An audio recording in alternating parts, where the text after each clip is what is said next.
Bueno, pues ahora que os habéis presentado vosotras, pues ahora igual nos toca a nosotras, ¿no? ¿Sí? Venga, a ver. Así.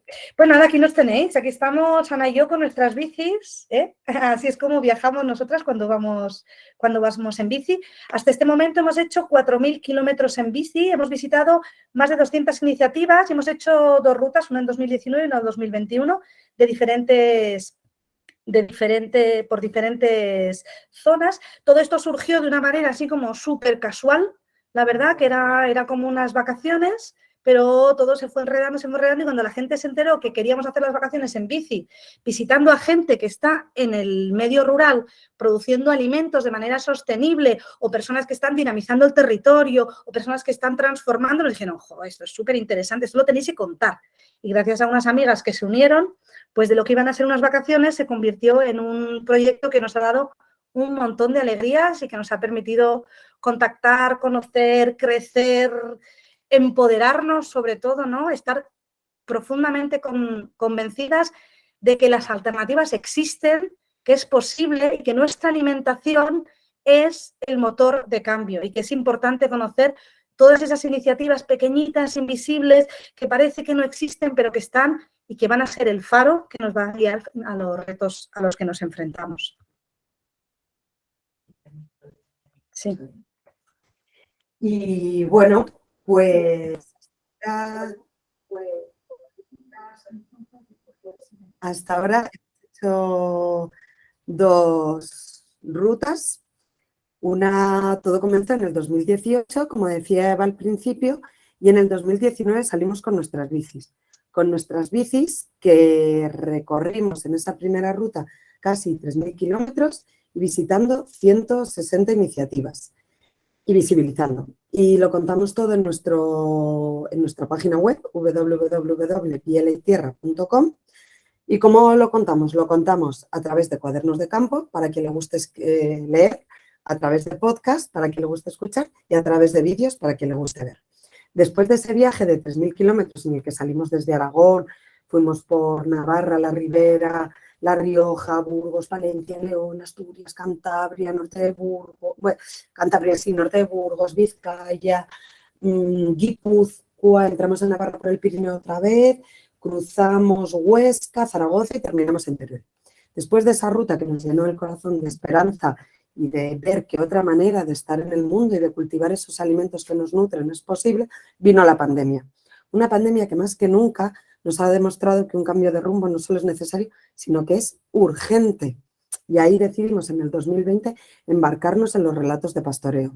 Yo hice la Escuela de Pastores de Campo Adentro y me fui a hacer las prácticas a una ganadería extensiva y que sería artesana en la Sierra Norte de Madrid. Y después me quedé un tiempo trabajando con ellas y visibilizamos, quisimos mostrar la importancia, ahora sí que sale el Word, quisimos mostrar la importancia de este oficio que nos lleva acompañando 10.000 años a los seres humanos, que es el pastoreo, la importancia de defender el modelo de ganadería extensiva frente al modelo de ganadería industrial y de macroproyectos que se están implementando en muchos territorios. Después de ese año de pandemia del 2020, el 2021, tuvimos claro que queríamos volver a salir y mostrar las soluciones, porque como decíamos, después de haber vivido esa pandemia, que está asociada también a la pérdida de biodiversidad, que está asociada a ese modelo capitalista en el que las materias primas van viajando de un sitio para otro, fuimos a recorrer Teruel y demostramos otra vez, a través de 1.000 kilómetros recorridos con la bici, que hay muchas alternativas en nuestros pueblos, en las pequeñas localidades, que presentan las verdaderas soluciones. Que son nuestras vecinas y vecinos, que no son utopías ni son cosas raras que nos están contando, sino que es lo que está ocurriendo en nuestros territorios. Y este último año, en el 2022, hemos hecho otro proyecto propio, que es que hemos sacado, como decía Eva al principio, ¿no?, que iba a meter la cuña, hemos sacado un libro en el que recogemos todas estas experiencias del primero de los viajes de 2019. Y también, mientras tanto, pues hacemos distintas actividades de sensibilización, consultoría, diagnóstico mapeado de este tipo de alternativas. Y en realidad, ¿por qué todo esto? ¿Por qué? ¿Por qué lo hicimos, no? Lo hicimos sobre todo, como coincidimos con algunas de vosotras, porque estamos preocupadas. Estamos preocupadas por la situación actual del planeta y por la crisis ecosocial que estamos viviendo, ¿no? Que 1/3 de los alimentos que se produce se desperdicia a nivel global. 1/3 de todos los alimentos que se producen se desperdician. Aquí tenéis una gráfica en la que se refleja cómo está el tema del desperdicio alimentario en España.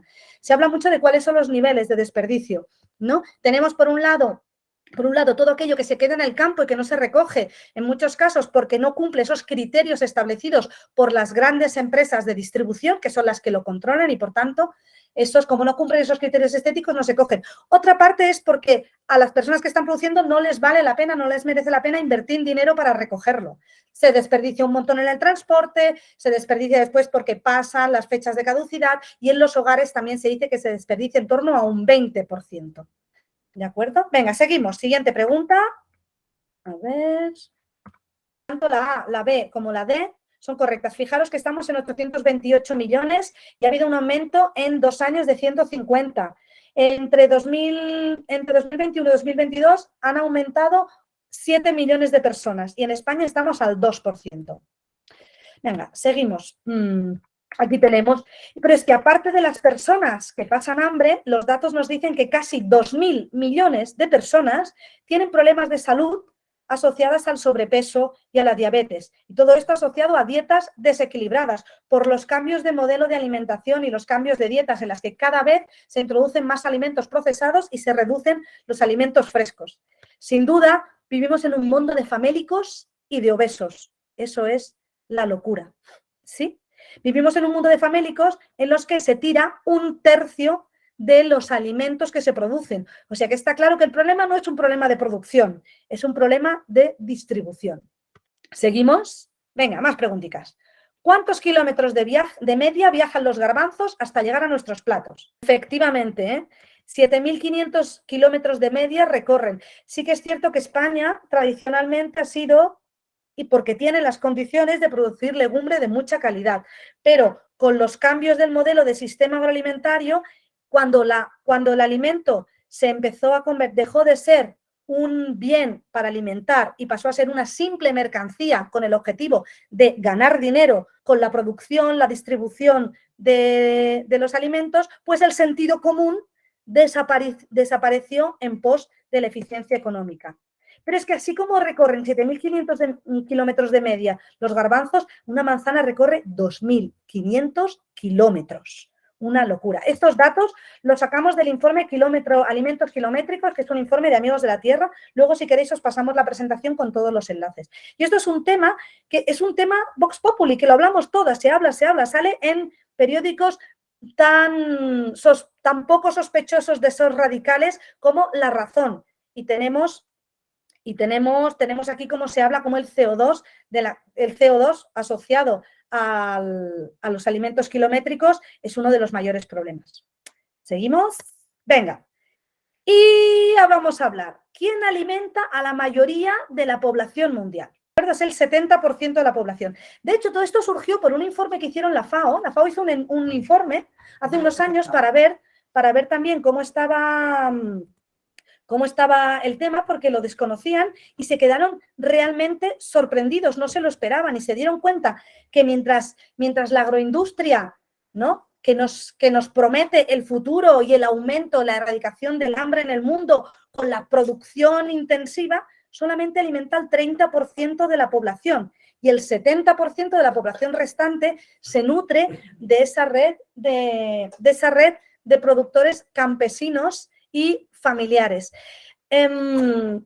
La historia es que, ¿cómo puede ser que la agroindustria solamente alimente al 30%, de la población? Pues igual esto nos da un poco de información.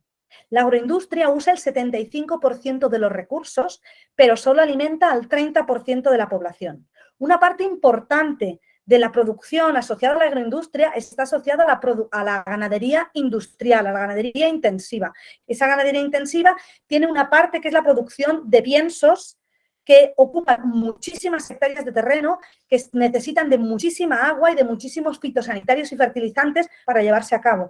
Entonces son todos esos recursos. Pero esa producción de piensos asociada a la ganadería intensiva es una alimentación altamente ineficaz en el uso de recursos. Y por este motivo, pese a que la gran industria usa una enorme parte de los recursos, simplemente alimenta a un 30% de la población, en este caso especialmente a la población del norte globalizado.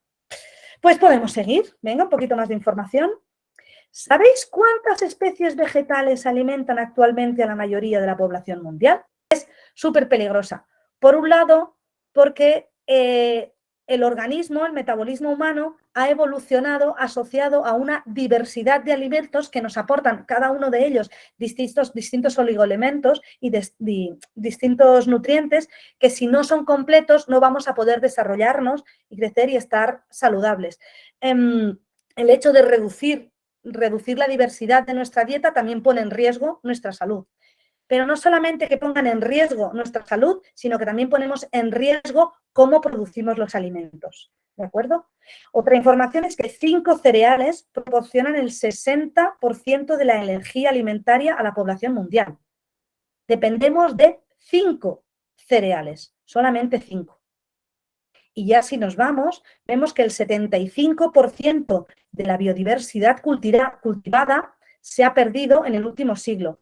¿Qué significa la biodiversidad cultivada? Significan todas esas variedades locales específicas que se han ido seleccionando y se han ido guardando en cada uno de los territorios que se reparten por todo el mundo, que se han ido seleccionando asociadas a las características edafológicas y climáticas de los lugares y también asociadas a la cultura gastronómica y a las necesidades nutricionales de los distintos lugares. Con la llegada de la agricultura industrial intensiva, lo que se tendió es a homogeneizar todo, a introducir esas variedades mejoradas.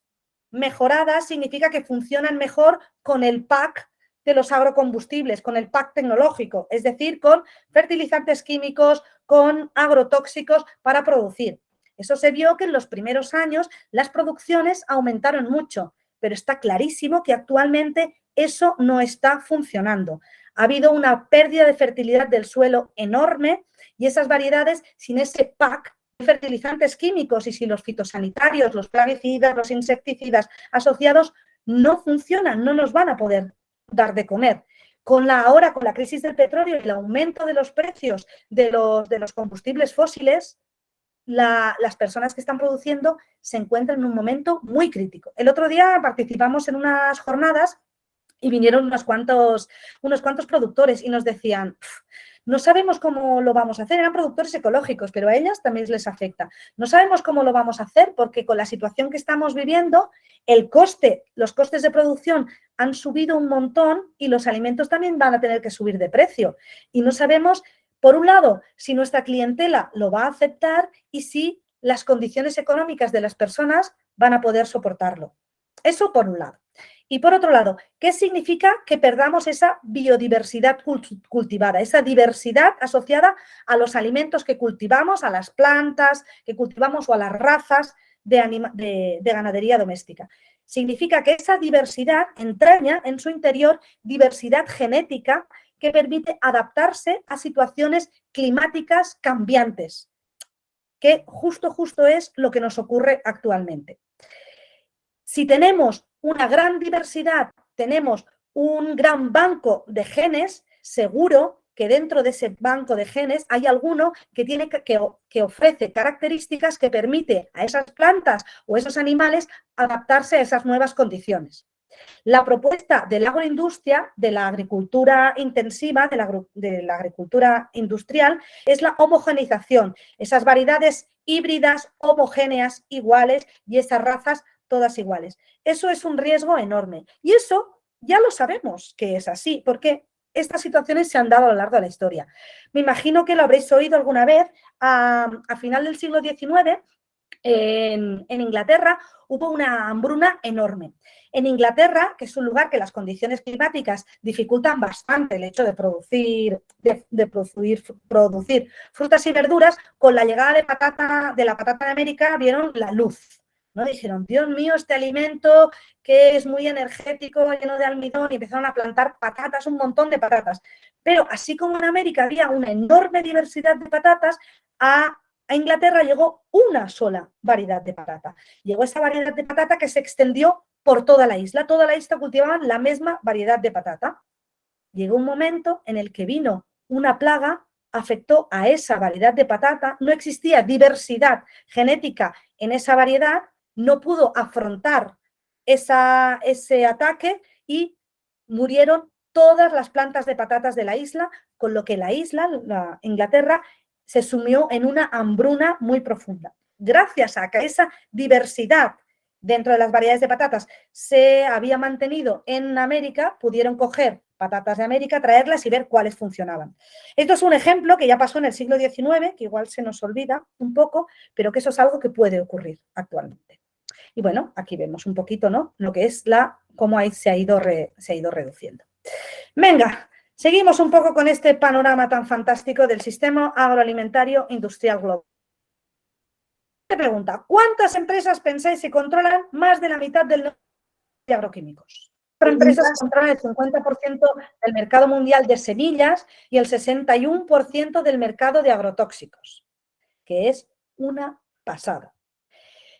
Controlar el 60% del mercado de semillas significa que tienen el control de la producción de alimentos. Con la llegada de la agricultura industrial llegaron las variedades mejoradas y esas empresas lo que hicieron fue registrar nuevas variedades, ¿no?, que en muchos casos eran híbridas, significa que cuando las reproducimos, significa que esas semillas, aunque nos las guardemos, luego, si las vamos a reproducir, no nos van a dar las características óptimas de la planta anterior. Eso por un lado. Y una semilla registrada significa que yo no tengo el derecho de volver a sembrar mi semilla, aunque la saque de mi planta, si no pago a la empresa que tiene el royalty, eso. Eso pasa yo eso no lo sabía, me lo contó Ana, eso pasa con los cerealistas. Los cerealistas plantan sus trigos, ¿no?, que compran la semilla. Los plantan, cosechan, venden una parte y otra parte la guardan, la llevan, ¿no?, separan y entonces en el lugar donde les hacen la separación cuentan qué cantidad de trigo se van a guardar para volver a sembrar y esas semillas que han cultivado ellas, que han recogido ellas y que han pagado porque en ese almacén les separen las semillas, apuntan el peso y le pasan la cantidad a la empresa y los agricultores han de pagar la cantidad de royalty asociado al peso que se quedan para volver a plantar. Eso es la locura y eso es el engaño al que estamos sumidos y ese engaño que ha sido apoyado por las políticas alimentarias, empezando por la PAC, que en los inicios solamente pagaba las ayudas de la política agraria comunitaria a aquellos agricultores que utilizaban este tipo de semillas. Esto por las semillas. Y por el mercado de agrotóxicos lo mismo. Las empresas que controlan el mercado de agrotóxicos marcan los precios y en este modelo agroindustrial globalizado, intensivo, solamente con el PAC te va a funcionar la producción. ¿Quiénes son estos amigos que tenemos? Pues mira, aquí tenemos a Bayer, que ya sabéis que absorbió a Monsanto, tenemos la BASF, ¿no?, que tiene una parte sobre todo de agroquímicos y luego tiene todo el desarrollo de productos derivados de combustibles fósiles, de petróleo. Tenemos a ChemChina, que es una empresa china que absorbió a Syngenta, y tenemos a Dow y DuPont, que son nombres bastante conocidos, que se asociaron y crearon Corteva Agriscience, que es una súper empresa, que todavía no nos suena mucho porque hace muy poquito, creo que se constituyó en 2019, en 2020. Pues estas 4 empresas están controlando más de la mitad de la producción de alimentos actualmente. Aquí hablamos de producción de producción de alimentos, de semillas y de agroquímicos. Pero lo mismo está, si escalamos en la cadena alimentaria, lo mismo ocurre con la transformación de alimentos, la distribución y aquellos alimentos que vemos en las tiendas y que vemos en los supermercados. Vemos un montón de marcas, un montón de cosas, parece que hay mucha diversidad, muchos colores, muchas marcas, muchos nombres, pero si rascamos, vemos que son este puñado de empresas las que controlan casi el 70% de la distribución la transformación y la distribución de alimentos, ¿sí? Y luego aquí nos hemos puesto datos de lo que es la parte de supermercados, ¿no? De las cadenas de distribución. Bueno, venga, vamos a seguir. Venga. Y la última, ya, venga. Venga. Y os decimos, y de todo esto que hemos hablado, ¿no? De todo esto que hemos hablado, ¿qué relación tiene el sistema agroalimentario globalizado, intensivo globalizado, con las emisiones de gases de efecto invernadero? Esos gases que son causantes del cambio climático. En realidad son la A y B, no estaban puestos bien. Bueno, son que 1/3 de los gases de efecto invernadero se deben al sistema agroalimentario globalizado y entre el 44 y el 57% de los gases se deben al sistema agroalimentario en sentido amplio. El dato más extendido es 1/3, ¿no? De los gases de efecto invernadero, pero según un informe del grupo de GRAIN, ¿no? En GRAIN, que es una entidad que se dedica a investigar sobre el impacto y el funcionamiento del sistema agroalimentario, vio que la cantidad de gases de efecto invernadero es mucho mayor si tenemos en cuenta todo el impacto en general, no solamente la producción con los fertilizantes y los fitosanitarios y el transporte. Incluimos también la refrigeración, incluimos el despilfarro, incluimos la deforestación. Cuando incluimos todas esas cosas, llegamos a más de la mitad de los gases de efecto invernadero están asociados al sistema agroalimentario. Ya he terminado. ¿Qué me queréis preguntar? Quien quiera preguntar, adelante. Igual es una pregunta demasiado extensa y si no, si quieres, puede ser una derivación de que vea un vídeo o algo, pero a mí me falta como contexto teórico porque no entiendo en qué momento, no entiendo la diferencia entre agroindustria, agroalimentación, que parecen los mismos términos, pero entiendo que son diferentes y no sé en qué momento los combustibles fósiles y los fertilizantes entraron como a contaminar tanto esta industria y qué es lo que pasó y por qué ahora es tan grave. Como que no, en mí no tengo un marco teórico, ¿no? de esto. Sí, está guay porque la verdad que es una cosa, es algo más extenso, pero yo creo que nos hace entender en más profundidad esto que estamos viviendo, este sinsentido que estamos. Vamos a remontarnos a mediados del siglo XX. Estamos a finales de la Segunda Guerra Mundial. Europa está devastada, han muerto muchísimas personas jóvenes, el campo está perdido y tenemos una sociedad famélica que tiene mucha hambre. Ya antes se había empezado a investigar de qué manera el hombre podía controlar la ciencia y la academia, podía tener ese conocimiento y trasladar lo que era la producción industrial, que ya se había desarrollado, trasladar esa cosa tan eficiente al campo, pero nunca se había dado el contexto adecuado. Llegamos al final de la Segunda Guerra Mundial, un montón de gente que tiene mucha hambre y, por otro lado, una industria que deja de tener sentido, porque se ha firmado un pacto de paz para la estabilidad y todos los gobiernos han entendido que el belicismo no forma parte de su manera de entender las relaciones, o al menos eso dijeron en ese momento. Y entonces hay dos industrias que habían sido súper potentes, la industria de la maquinaria pesada de armamento y la industria química para la producción de las armas, ¿no? En este caso los tanques y luego pues todo el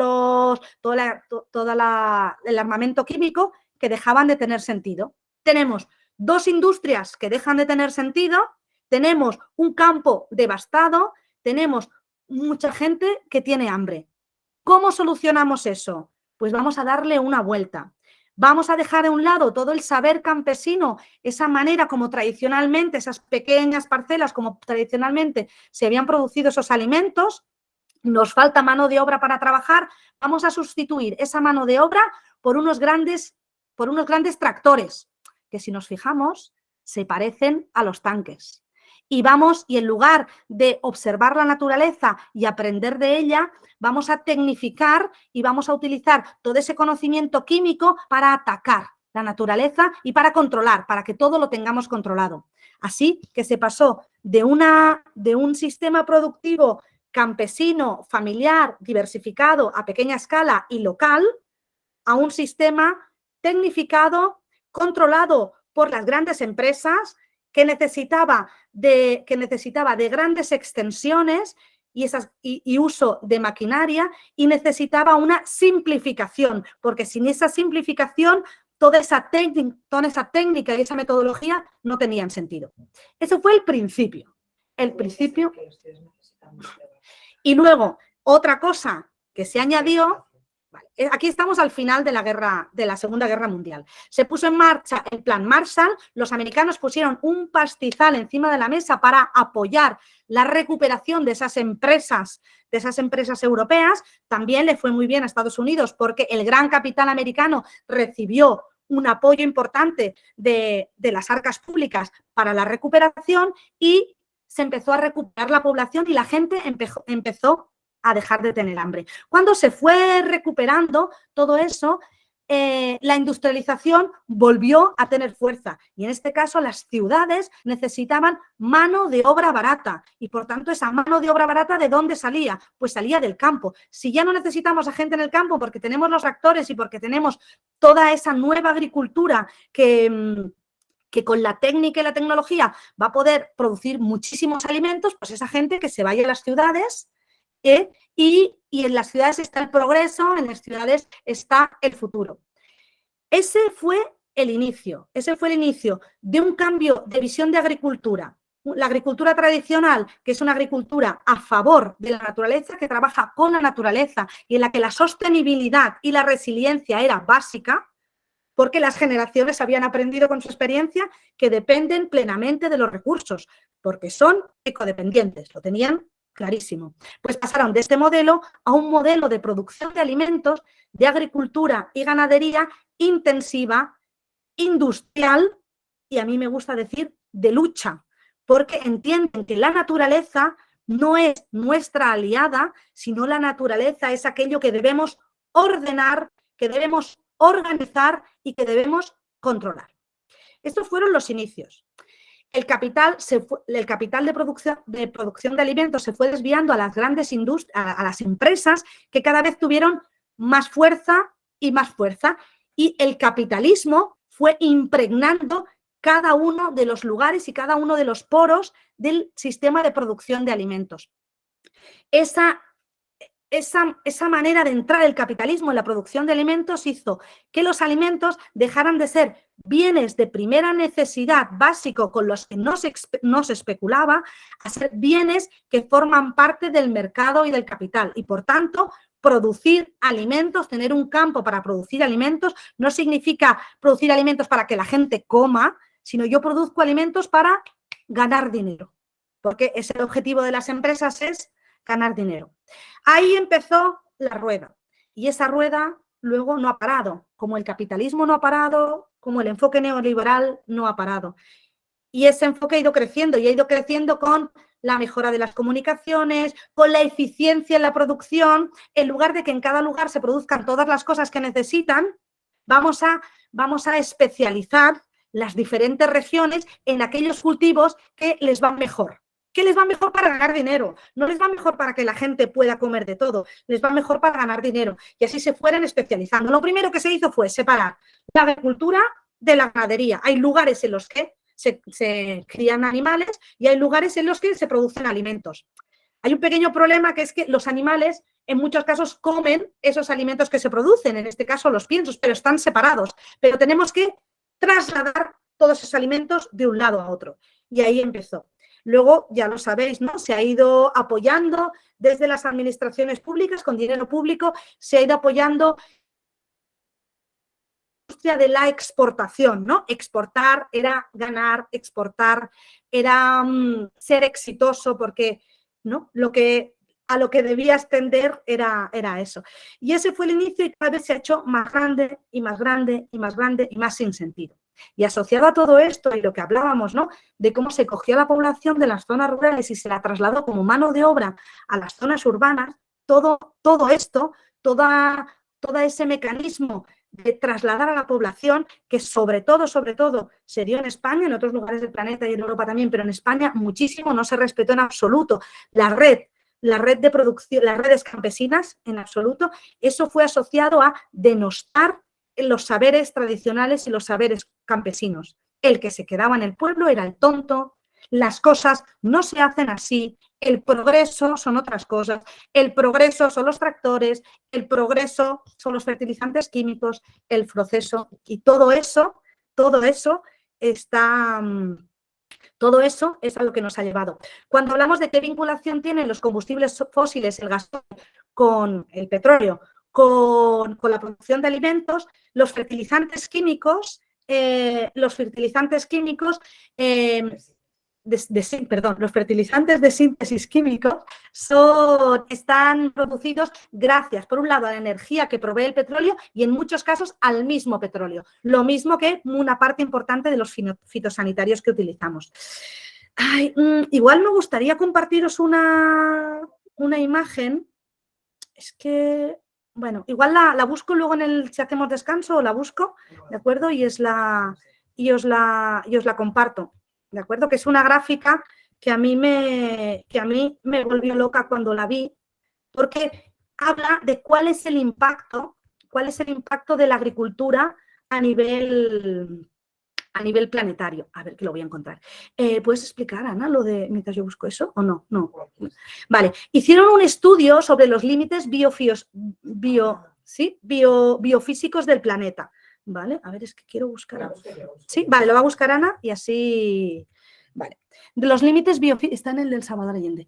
Los límites biofísicos del planeta, ¿no? Entonces, dividieron esos límites biofísicos del planeta en, creo que eran 5 elementos, ¿no? Eran los ciclos biogeoquímicos, eran los cambios de uso del suelo, era la biodiversidad y el cambio climático y no sé si hay alguno más, ahora lo veremos. Y cuando veáis esa gráfica vais a ver la relación que tiene la producción de alimentos con todo esto y cómo no se habla de esto. A ver, Anika, ¿la tienes? Sí, sí que está, ¿no? No. Ay, vaya, pues espera, que lo tengo yo. Un segundito, ¿eh? Es que sí que a mí es que me encanta esa gráfica. Siempre la pongo en todas partes porque me encanta. Aquí. Venga, ahí está. Venga. Aquí. Mira. A ver si la puedo compartir. Mira, me encanta esta gráfica, me encanta. A ver si la entendéis. ¿La veis bien, la gráfica? ¿Sí? ¿Sí? ¿Se ve Sí, la se ve gráfica? bien. Sí, se ve. Vale, perfecto. Bueno, pues aquí tenemos, son los 9, mira, he dicho 5 y eran 9, ¿vale? Integridad de la biosfera, cambio climático, incorporación de nuevas entidades, reducción de la capa de ozono, carga de aerosoles atmosféricos, acidificación del océano, flujos bioquímicos, uso del agua dulce, cambio de usos del suelo, integridad de la biosfera. ¿Se entiende? Esto es un estudio de 2015. El centro, eso verde, significa que en esa zona los cambios que se den no hacen peligrar la integridad de la biosfera. La siguiente línea, los que están en amarillo, es una zona de riesgo creciente, ¿de acuerdo? Y el que estamos en rojo es una zona de riesgo alto. Fijaros qué cosas están en rojo. Tenemos el nitrógeno, el fósforo y la integridad de la biosfera. El nitrógeno y el fósforo son dos de los elementos necesarios para la fertilización química. ¿Habéis oído de NPK? ¿Habéis oído? Nitrógeno, fósforo y potasio. ¿Sí? Esos son los 3. Pues fijaros cómo el nitrógeno está ido de madre y el fósforo también. ¿Sí? Sabéis que hay un conflicto con el Sáhara importante, ¿no? En el Sáhara se concentra la mayor despensa, las mayores despensas de fósforo, de fosfatos del mundo, que de ahí se saca el fósforo, ¿de acuerdo? Y el nitrógeno está muy asociado a la fertilización, se pone nitrógeno, que es necesario para que crezcan las plantas, y también muy asociado a todos los desechos de la ganadería industrial, ¿de acuerdo? ¿Veis cómo está, no? Y lo otro es la integridad de la biosfera. Esa integridad de la biosfera está asociado a la pérdida de biodiversidad natural y cultivada y a la pérdida y a la deforestación. La mayor causa de deforestación del planeta son las plantaciones de soja para la preparación de los piensos que nutren y que soportan la ganadería industrial. Entonces, se habla mucho de cambio climático. Evidentemente, el cambio climático tiene un impacto enorme, pero fijaros que tenemos estos dos puntos que, en este caso, que ponen mucho más en riesgo la integridad de la biosfera. No sé si he contestado muy exhaustivamente la pregunta, pero bueno. No sé. Oh, gracias. ¿Alguien tiene alguna otra pregunta? ¿Sí? ¿Ha quedado claro? ¿Sabíais esto? ¿Os lo habían contado alguna vez? Me imagino que sí, ¿no? ¿No lo habéis oído nunca? Es muy fuerte, ¿eh? Cuando se explica, se entienden cosas, ¿no? Yo cuando estuve leyendo y leí por primera vez, conocí por primera vez cuál había sido el origen de la agricultura intensiva industrial, de la industrialización, acabas entendiendo un montón de cosas, ¿no? Luego esto ya se ha ido de madre totalmente, ¿no? Pero bueno. Vale. Mira, teníamos previsto hacer un descanso que no se va a poder hacer y luego teníamos un vídeo para que vierais que habla de todos los actos del sistema agroalimentario. El vídeo, os vamos a pasar el enlace del vídeo por el chat, ya lo tengo aquí. Os paso el enlace del vídeo por el chat para que lo podáis ver. Creo que no nos dará tiempo a verlo ahora. La idea era que... Ay, mira, hay una escritora muy buena. Sí. Este vídeo es un vídeo que elaboró Grain, que es la misma, la que os decía que había sacado lo del 44 y 57% de gases de efecto invernadero, en la que nos explica cuál es la implicación de la producción de alimentos de la industria agroalimentaria intensiva e industrializada y globalizada con la emisión de gases de efecto invernadero. Hasta el minuto 7:20 explican eso y a partir del minuto 120 nos dan posibles soluciones. Aquí en el chat nos ha puesto Lara una referencia de una escritora que se llama Rachel Carson, que escribió un libro que se llama La primavera silenciosa, ¿no? Raquel, silenciosa. Raquel era una investigadora, una científica, pero con una sensibilidad muy especial y profundamente naturalista. Y entonces ella, viendo el desarrollo de la agricultura intensiva y el uso atroz tanto de fertilizantes químicos como de FIDAs, de insecticidas, biocidas, plaguicidas, imaginó un momento en el que en la primavera no se escucharía ningún pájaro. Y dijo, no se va a escuchar ningún pájaro porque esos pájaros no van a tener que comer, porque con todo lo que estamos intoxicando los entornos, esos pájaros no van a tener alimentos y si han comido esos insectos que han estado en contacto con los insecticidas, pues van a morir. Esta imaginación la tuvo, esta visión la tuvo ella porque notó que estaban reduciéndose mucho la cantidad de aves que habían en torno a los cultivos intensivos. Ella es americana, de Estados Unidos, a los cultivos intensivos, sobre todo de cereales, ¿no? Con un uso enorme de fitosanitarios. Y entonces, a partir de ese momento, fue una férrea luchadora para explicar y poner al alcance de la opinión pública cuáles podían ser los impactos a nivel ambiental de esta nueva agricultura, de esta nueva manera de entender la producción de alimentos. Y fue muy perseguida, casi fue expulsada de la universidad, tuvo muchísimos problemas, pero ella no cejó en el empeño de explicarlo y también explicar de que nosotras, como nosotras las personas, los seres humanos, formamos parte de la naturaleza, somos parte de la naturaleza y si destrozamos la naturaleza no va a ser posible nuestra vida por muchas cosas que inventemos, por muchos conocimientos que tengamos, por mucha academia que exista y es súper recomendable. Y bueno, pues seguimos, ¿sí?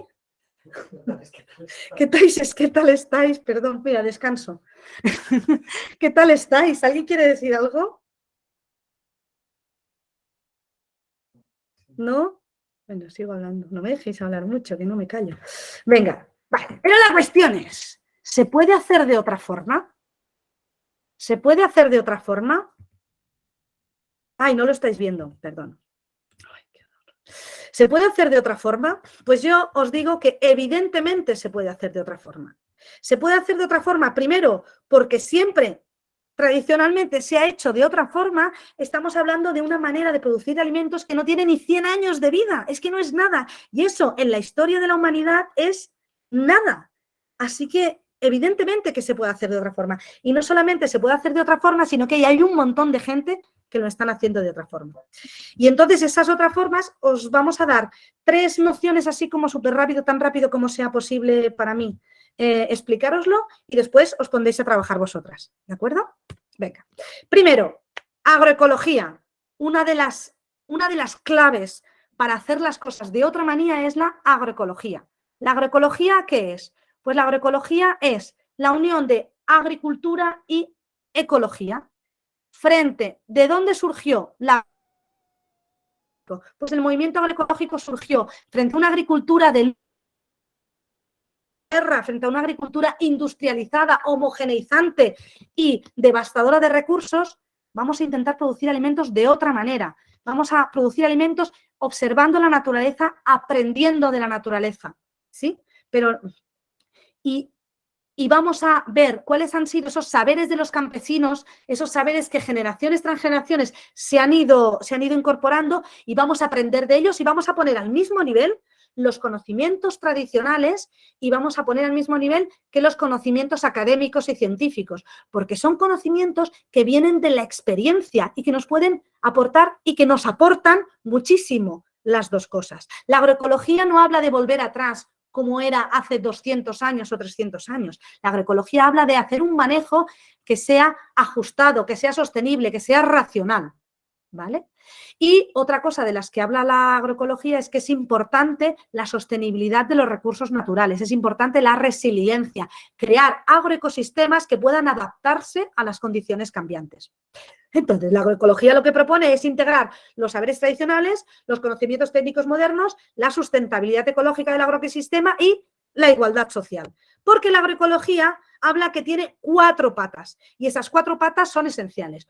Por un lado, es lo ecológico, es decir, la sostenibilidad ambiental y reducir al máximo el impacto y aprender de la manera como funciona la naturaleza.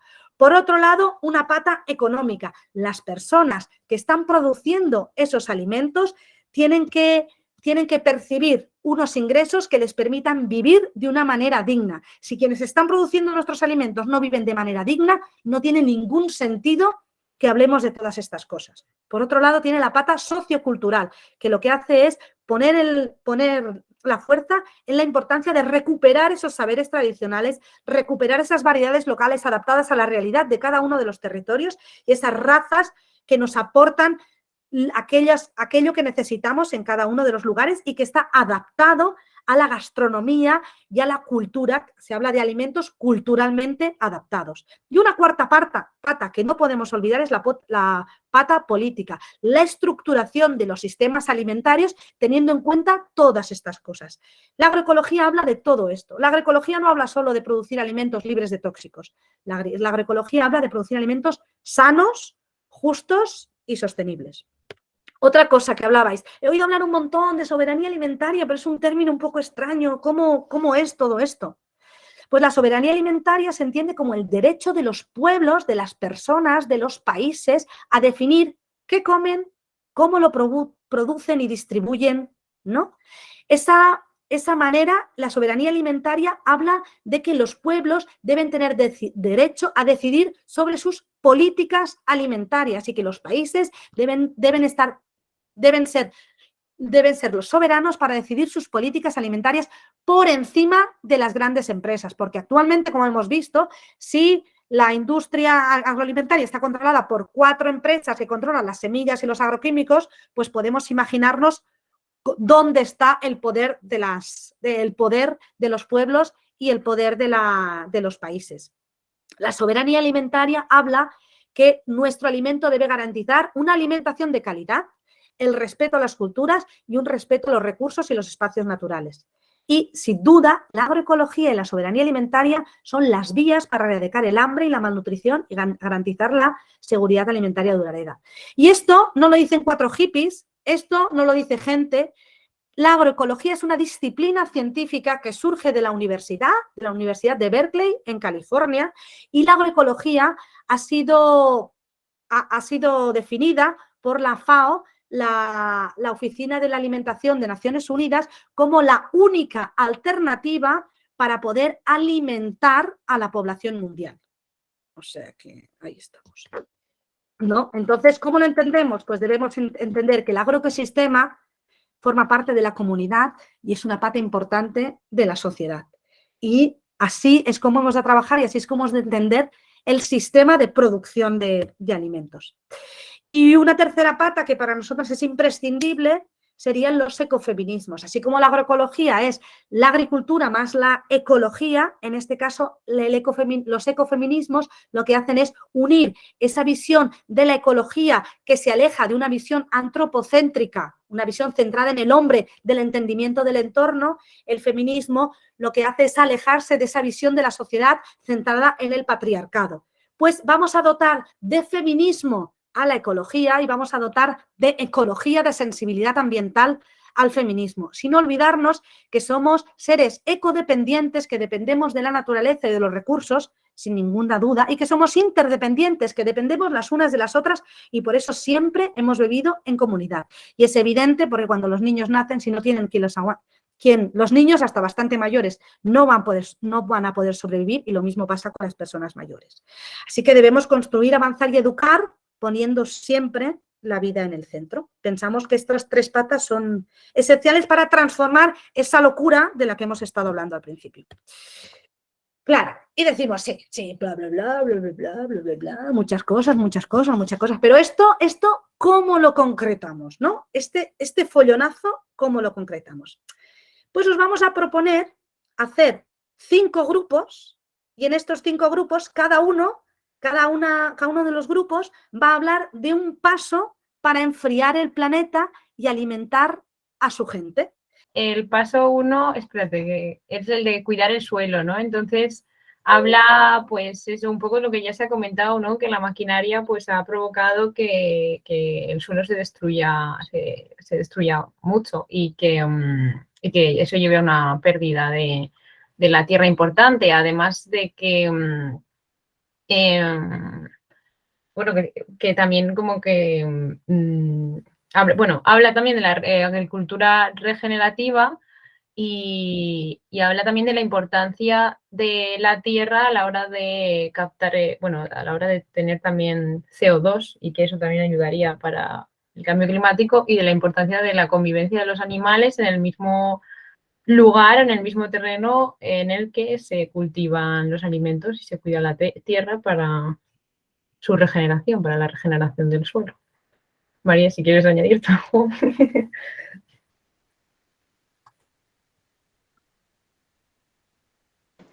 Ay, pues lo has dicho muy bien, Gloria, todo. Hemos hablado un poco de que pensábamos que era un poco la esencia es como volver a lo de antes, ¿no? A lo tranquilo, a lo pequeño, a lo sencillo, ¿no? A técnicas de manejo de la tierra y de los cultivos como más, como hacían antes los abuelos, ¿no? Gloria me hablaba de que su abuelo pues hacía este tipo de cosas, ¿no? De cuidar la tierra, de regenerar con fertilizantes, ¿no? Pero con materia orgánica, eso. Bueno, un poco eso. Y al final del texto nos preguntaba si conocíamos alguna iniciativa y se nos ha ocurrido, al cabo de un rato de pensar, una gente que se llama Achordiga, que están en Huesca y que trabajan no utilizan maquinaria pesada, sino que trabajan con animales. Entonces nos hemos metido en el Facebook de Achordiga y hemos estado ahí viendo cómo trabajan la tierra con caballos y tal. Súper chulo, muy guay. Y luego a Gloria se le ha ocurrido un eslogan muy chulo para este tema, que ¿cómo era, Gloria? Vegamalia, Vegamalia, así era, pero tampoco... Es una mezcla de combinar las plantas con los animales, ¿no? Como que convivan juntas, Vegamalia o algo así. Vegamalia. Eso. Como la vegetación y el animal, ¿no? La vegamalia. Eso, esa es la idea. Igual nos falta un poco depurar la idea, sí. pero iba por ahí. Nos han echado justo ahí cuando de la reunión. Muy bien. Ay, qué bien. ¿Alguna conclusión así? Si tuvierais que decir qué soluciones propondríais desde lo que habéis aprendido, ¿qué propondríais? Así como puntos concretos. Pues, hombre, yo creo que las últimas medidas que da el documento son bastante todas útiles, ¿no? Que es eso, cubrir el suelo con acolchado, reducir al máximo su labrado e incorporar la materia orgánica como fertilizantes y integrar ganadería y agricultura en el mismo terreno. Yo creo que en sí el texto lo dice bastante claro, entonces eso es lo que yo destacaría. Muy bien. Perfectísimo. Oye, pues muchas gracias. ¿Habéis aprendido, conocíais de la agricultura regenerativa y de la importancia del suelo y eso? ¿Habéis oído hablar? Sí, yo algún punto sí que lo conocía, pero todos no. Por ejemplo, lo de que convivieran los animales y la tierra, es lo que le comentaba María, ¿no? Que mis abuelos, por ejemplo, sí que los han tenido separados. Es verdad que luego ellos transportaban como las sobras de esos alimentos a los animales y los excrementos de los animales al campo, pero no había en sí esa convivencia. Entonces, sí, es como sí, pero a la vez no. En la Claro. práctica igual un poco, pero no en la teoría, ¿no? Ujú. Sí, se habla, una de las cosas que habla la agricultura regenerativa o las técnicas regenerativas de poner en común la agricultura y la ganadería, surge de la observación de cómo funcionan los sistemas naturales de los grandes herbívoros en las sabanas africanas. Unas zonas en las que hay una pluviometría súper baja, con una carga, con una densidad de herbívoros muy grande, pero que los pastos se regeneran y se mantienen vivos año tras año. Y observándolo dijeron, ¿cómo puede ser y cómo podemos coger todo, adaptar esa manera de funcionar natural a cómo nosotros queremos criar a los animales y queremos manejarlos? Y vieron que lo que hacen los grandes herbívoros es, funcionan en rebaños grandes que van siempre muy juntos para protegerse de los depredadores. Entonces van a un lugar, están muchos animales en un solo lugar pastando un día o no mucho tiempo, pero de una manera muy intensiva. Allá orinan y defecan mucho, es decir, fertilizan mucho y después cambian de lugar y hasta el año siguiente o 2 años después no vuelven a ese lugar. Entonces, en ese lugar dejan una gran densidad de potencial fertilizante en ese lugar y luego dejan descansar a la tierra e incorporar toda esa materia orgánica. Y este sistema de funcionamiento va perfecta para todas las especies herbáceas que conforman el pasto que alimentan a los animales. Ah, curioso, como han evolucionado conjuntamente, esa manera de funcionar es la que también ha hecho que las gramíneas, en este caso, los pastos, sean como mejor funcionan. Entonces, ahora sí que desde la agricultura y la ganadería regenerativa hacen eso. En lugar de tener a los animales libres pastando libremente, lo que proponen es, vamos a juntarlos en un espacio pequeño, poco tiempo, muchos animales y luego ir cambiando, ir rotando, también se llama manejo rotacional, van rotando y eso permite que mejore la calidad del suelo y mejore el pasto. Así que nada, cosas que se aprenden. Muchas gracias. Venga, siguiente, ¿alguien ha hecho el paso 2? Yo he hecho el paso 2, que Inma no podía estar y bueno, básicamente, se llama cultivo natural sin químicos y básicamente habla un poco de cómo las fincas industriales utilizan muchísimo los químicos para cultivar y que existen otras formas como la agricultura ecológica y... vale, digo que se me cambiaba la pantalla. Otras formas que básicamente es para cultivar sin la necesidad de estos químicos y respetando un poquito los tiempos, yo creo, y sobre todo lo que pone aquí el objetivo es observar, aprender y colaborar con la naturaleza, que yo creo que esa es la reflexión a la que he llegado. Ese es el problema, ¿no? Que parece que lo queremos todo como ya y cuanto más grande mejor y más y más y más y ahí existen otras formas que son pues respetando los tiempos que la naturaleza da y que al final eso yo creo que va mejor porque son productos pues más naturales y a la larga mejores. Aquí mismo también lo decía que con estas prácticas se mejora la fertilidad de los suelos al final, porque se evita la erosión y que al final se quemen, ¿no? Por tantos químicos y tantos productos, bueno, químicos, básicamente. Ese es el paso 2. Muy bien. ¿Y dirías así como algunos tips o algunas cosas concretas así que crees Es que que son importantes?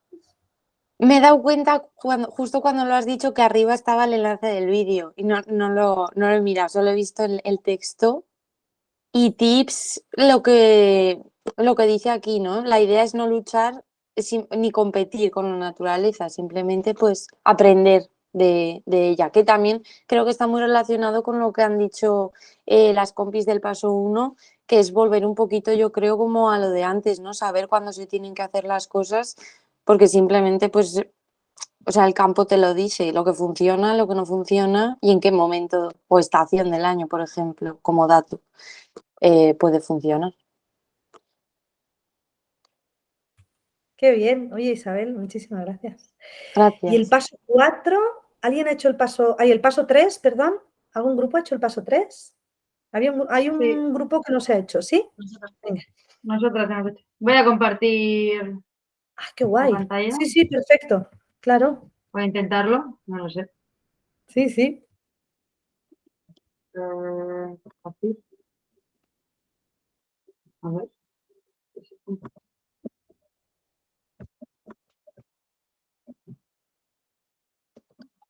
Bueno, lo quería intentar, pero vaya. ¿Quieres que es el documento o habéis escrito algo? No, habíamos escrito algo, pero no me deja compartir. Si no, cópialo en el chat y yo lo comparto. Guau, es que es un Padlet de estos. No, un Jamboard. Vale. Uy, que qué habíamos bien. hecho. Vaya. Bueno, ¿Hay ahí problema, comparto. Elena? Pueden compartir sin problema, ¿no? Mira, aquí está. Aquí Sí, está. debería poder compartir sin Venga, pues problema. lo compartes tú, Ana. Venga, lo va a compartir. Si quieres escribir, Ana, si quieres. Mira, necesitas mira, acceso. mira. Ahí está. Ahora veis. ¿Veis algo? Sí, perfecto, qué guay. Sí, sí, se ve. Muy bien. Vale. Perfecto. Se ve. Pues, vale, pues, no sé, Rocío, si quieres explicar. Rocío. No me importa, si quieres hacerlo tú, está bien. Bueno. Bueno, nos ha tocado el paso 3, que es reducir el kilometraje y enfocarnos en alimentos frescos. Un poco lo que también hemos hablado antes, ¿no? Habla de cómo es posible que se produzca un producto en un sitio para luego mandarlo a otro sitio para continuar la producción y luego te lo comes o sea, lo produces en Argentina para luego comértelo en el McDonald's en América y bueno, pues un poco habla de esa locura de transporte y kilometrajes pues que viajan los alimentos, ¿no? Que es un poco los alimentos así como un poco en turismo, ¿no? Están ahí viajando mucho. Entonces, bueno, las preguntas eran qué se debería fomentar para que esto pasara y qué deberíamos comprar, consumir, en qué lugares y cómo se puede hacer. Rocío, si quieres leer un poco. Pues nada, al principio que se debería fomentar para que esto pasara, así un poco pues a nivel más global, pues claro, serían leyes políticas, que ahí pues se nos queda un poco lejos, pero a nivel más individual o local, pues sí que podemos pues, consumir productos frescos, de temporada, comprando en mercados, dejar supermercados a un lado. Incluso pasarnos al autoconsumo. Con el autoconsumo, pues si tenemos suerte de tener nuestra tierra, pues fácil. Si no, incluso en la ciudad, un poco de conciencia con los huertos urbanos que pueden ser en balcones o incluso huertos urbanos comunitarios. Que luego, ¿en qué lugares? ¿Qué deberíamos comprar, consumir? Que todo eso va de la mano. Comprar, consumir, pues kilómetro cero, productos frescos y de temporada, de agricultores locales, mercados, ¿en qué lugares? Pues si puede ser mercados locales, agroecológicos, pues estupendo.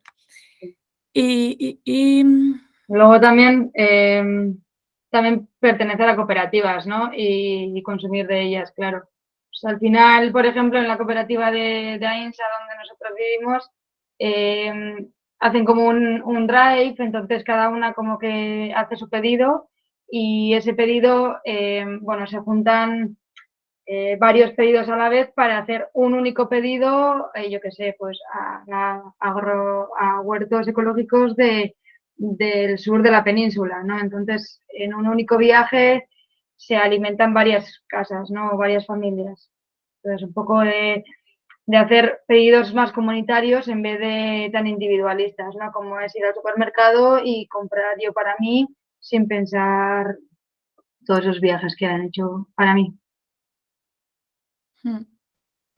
Y luego lo último que hemos pensado incluso es el reciclaje alimentario, que no sé si lo sabéis, pues de preguntar si van a tirar comida en frutería, en mercados. Aquí en Zaragoza, en mi caso, ya puedes expandirlo a muchísimos más lugares. Y se me había olvidado decirlo, pero también bueno, está la aplicación de Encantado de Comerte o Too Good To Go, que luchan contra el desperdicio alimentario. Y aquí sí pagas dinero, pero bueno, pagas una cantidad mínima para que te den la comida que van a tirar al final del día. Sí, porque al final también, bueno, ayudando un poco a disminuir ese desperdicio alimentario, también estás, bueno, pues dejando de necesitar más productos, ¿no? Entonces también pides menos y compras menos. Un poco eso. Qué bien, fantástico. Qué guay, cuántas cosas. Muy bien. Venga, pues seguimos el grupo 4. ¿Había un grupo 4? Sí. ¿Sí? Venga. ¿Quieres explicar, Margot?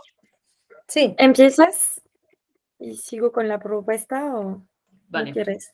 Hemos hecho un mini eslogan que era reconversión, no, reconvertir y no destruir. ¡Hala, qué bueno! El punto 4 habla un poco eso, ¿no? De cómo está distribuida la tierra y cuánto se ha quitado para producir comida, sobre todo para la industria ganadera. Entonces, pues cómo volver a apropiarnos de esos cultivos y de esos terrenos para que realmente pues, pueda volver la agroecología. Ese era un poco el tema. Y luego también, que además hay un doble filo relacionado a la sesión de la semana pasada, que se está quitando mucho terreno para construir energías renovables. Entonces, también, pues, cómo se pueden aprovechar espacios que ya estén construidos o incluso tejados de casas o lo que sea, en vez de seguir ocupando espacios, o los terrenos que ya están, darles una vuelta y realmente utilizarlos de manera, pues al final eso, ¿no? De manera restaurativa, de manera regenerativa y no ponerse como en la mente de cambiar desde construir nuevas cosas o hacer nuevas cosas, sino en volver a darle valor y voz a lo que ya existe. Sí, porque la pregunta fue si tuvieras el poder de hacer cambios en la administración. Entonces hemos pensado en dar apoyo económico para la conversión de granjas intensivas en cosas más pues sostenibles. Y también Amaya tenía la idea de crear espacios para darle a conocer un poco, introducir campesinos que dan su conocimiento de las tierras y así algo más de educación, ¿no? Trabajar de forma más humana y eso. Sí, como volver a darle voz a la gente que realmente sabe, que parece que ahora saben más las máquinas y los tractores, cuando realmente quien sabe es una gente que ha estado trabajando la tierra desde hace muchos años. Entonces, volver a crear espacios en los que se mezclen estas personas y realmente nos vuelvan a enseñar y se les vuelva a dar voz y poder a una comunidad y no a solo 4 personas que estén dirigiendo muchos campos, ¿no? Como volver a descentralizar el poder, digamos. Y también, pues, en la reglamentación poner regulación para limitar la zona de ocupación de las grandes explotaciones, para limitar que no pueden tener más de tantas hectáreas, y que deben producir una parte de la alimentación dedicada a la ganadería. Para volver a... Bueno, eso fueron las ideas. Qué bueno, qué guay. Oye, pues muy bien, habéis hecho muy bien la tarea todos los grupos. Y nos falta el grupo 5, que en realidad nadie lo ha hecho, pero el grupo Sí, hemos 5... hecho. Sí, había. Ay, perdón, María, pensaba que no. Ah, pues venga, perdón, grupo 5. Sí. María, Eh, ¿empiezas tú o empiezo yo? Vale, venga. Pues nuestro grupo del paso 5 se llamaba No más falsas soluciones, vayamos a lo que sí funciona. Ya hablaba un poco de que todos estos problemas como que se sigue llamando pues, revolución verde, sigue llamando a hacer medidas y cambios, pero que no se traducen en nada, porque al final todas estas soluciones que se estaban planteando siguen potenciando el sistema de que las corporaciones gobiernan la industria agroalimentaria.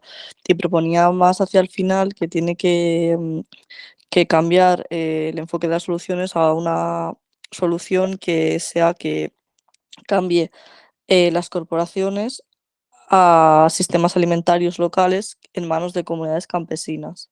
Y ahí planteaba la pregunta de que si tú tienes el poder de la administración, ¿qué cambios harías? Así que si quieres, Ana, comentar lo que hemos hablado.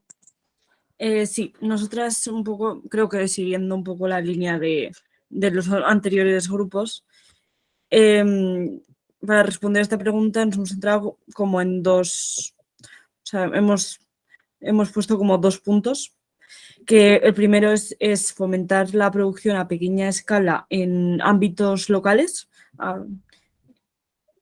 y el segundo sería fomentar el consumo ecológico y local, a la vez que se penaliza el consumo de larga trayectoria de alguna manera. O sea, legislar o hacer algún tipo de regulación para que más o menos o sea, se equiparen un poco los productos, hablando en sentido económico. Para la gente que tiene un poco de menos capacidad adquisitiva no tenga por qué comprar un producto que ha venido desde Marruecos antes que el producto que tiene aquí al lado, digamos. Y eso es un poco todo. No sé si María quiere comentar algo más. Pues en principio no habíamos contado así un poco y se junta con otras cosas que han contado el resto de grupos, así que... Sí. Muchas gracias. Sí, en realidad es eso, ¿no? Todos los puntos son complementarios porque todas las cosas que habéis dicho son necesarias y sin una y otra no se sostiene, ¿no? Porque se necesita hacer todo hacer en globalidad, ir avanzando de manera conjunta, ¿no? Siempre se habla. ¿Qué se hace primero? ¿Se apoya al productor o se sensibiliza al consumidor o se trabaja con las administraciones pues igual hemos de ir haciendo todo de manera paralela para que vaya avanzando y vaya habiendo un equilibrio. Sí, habéis hecho muy buen trabajo, la verdad que muchas gracias. Han salido cosas súper interesantes. Me ha gustado mucho esta parte que habéis comentado el último grupo, ¿no? Que sería como una fiscalidad, un apoyo decidido, ¿no? Estoy presentando, Quito, una intervención decidida del Estado, de las administraciones, hacia aquellos sistemas de producción, de transformación y distribución que son beneficiosos para el conjunto de la población, ¿no? Y por tanto, dejar de pensar que el alimento es una mercancía.